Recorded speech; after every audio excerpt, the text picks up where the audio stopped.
dan salam sejahtera. Nama saya Nuzul Huda binti Zamhasri, P107711. Saya merupakan pelajar ijazah kedoktoran falsafah Fakulti Pendidikan dalam Bimbingan dan Kaunseling di Universiti Kebangsaan Malaysia. Saya akan menerangkan tentang 4 perbezaan paradigma dalam penyelidikan, iaitu positivism, interpretivism, pragmatism dan critical theories. Kedua, saya akan menerangkan tentang bentuk data dan bentuk kutipan data, kajian kuantitatif dan kualitatif. Dan yang ketiga, saya akan menjelaskan tentang pendekatan induktif dan deduktif dan hubungan dengan positivism dan interpretivism. Sebelum saya meneruskan tentang 4 perbezaan paradigma dalam penyelidikan, saya akan terangkan tentang apakah itu paradigma.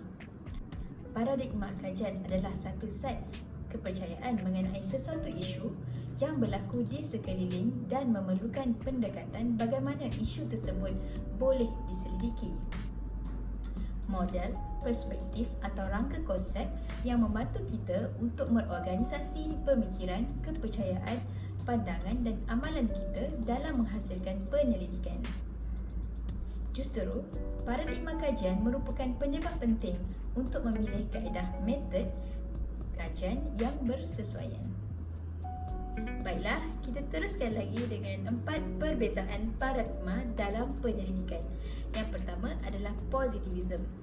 Positivism adalah bertujuan membuktikan sesuatu hipotesis dan dapatannya boleh digeneralisasikan. Penyelidikan saintifik dan sistematik, contohnya pemerhatian dan rekod diperlukan untuk membuktikan sesuatu. Metodologi yang digunakan adalah secara kuantitatif, iaitu soal selidik dan eksperimen.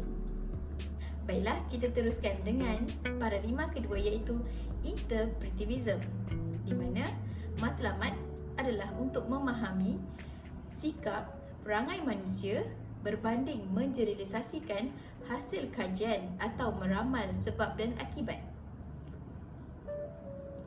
Objektif adalah untuk menganalisa mendalam mengenai sesuatu isu. Contohnya, sikap kompleks manusia dalam keadaan natural dan interpretasi isu berdasarkan pandangan responden kajian. Metod yang digunakan adalah kaedah kualitatif, iaitu temu bual dan pemerhatian. Baiklah, kita teruskan lagi dengan paradigma ketiga, iaitu pragmatism. Kata kunci bagi pragmatism adalah pengalaman dan penyelesaian masalah, di mana ia merupakan kaedah menyelesaikan dan menilai sesuatu masalah yang bersifat intelek, di mana mereka percaya bahawa pengalaman manusia menggambarkan realiti. Tujuan adalah untuk menggunakan pelbagai pendekatan untuk memahami permasalahan kajian. Metod yang digunakan adalah mixed method, kajian tindakan dan DDR. Baiklah, kita teruskan lagi dengan paradigma yang terakhir, iaitu critical theories, di mana ia digunakan oleh penyelidik untuk membaiki keadaan sosial dan kemanusiaan yang membelenggu mereka. Ia juga untuk mengkritis masyarakat yang ada kemungkinan terdapat ada isu-isu bias atau dalam struktur sosial atau kuasa. Tujuan adalah untuk mendapatkan pembebasan dan menginginkan titik sama rata. Selain itu juga, ia memahami hubungan serta golongan dalam masyarakat dan bagaimana perubahan itu berlaku. Ia juga menggunakan sumber-sumber sejarah dan data-data sekunda, memberi pandangan yang lebih kritis. Metod yang digunakan adalah kualitatif. Baiklah, kita teruskan lagi dengan perbezaan kutipan data dan bentuk data, positivism dan interpretivism. Bentuk data bagi positivism adalah data-data yang diperolehi secara numerical atau secara statistik. Kaedah pungutan data adalah berbentuk soal selidik dan bagi interpretivism adalah kaedah bentuk data adalah dalam bentuk perkataan, ayat-ayat yang melibatkan interpretasi oleh pengkaji.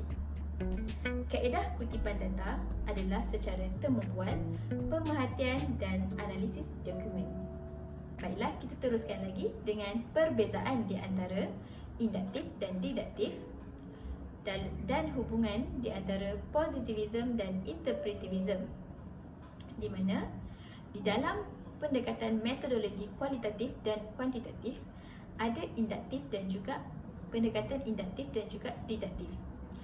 Diduktif yang berupa anak tangga yang menurun ke bawah, di mana dikatakan sebagai waterfall.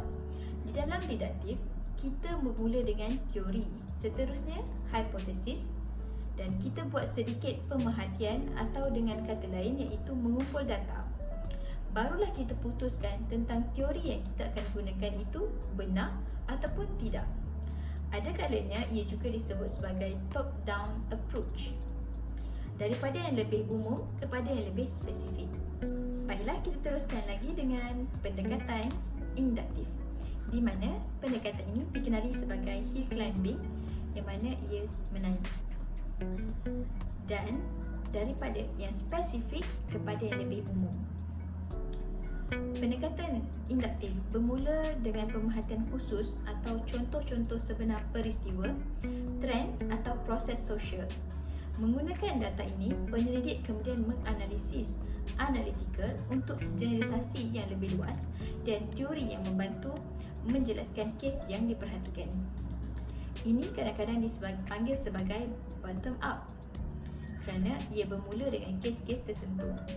Apabila penyelidik telah mengenal pasti corak dan trend di kalangan satu set data, dia kemudian boleh merumuskan satu hipotesis untuk menguji dan akhirnya membangunkan beberapa kesimpulan umum atau teori. Baiklah, itu saja daripada saya. Sekian, Assalamualaikum.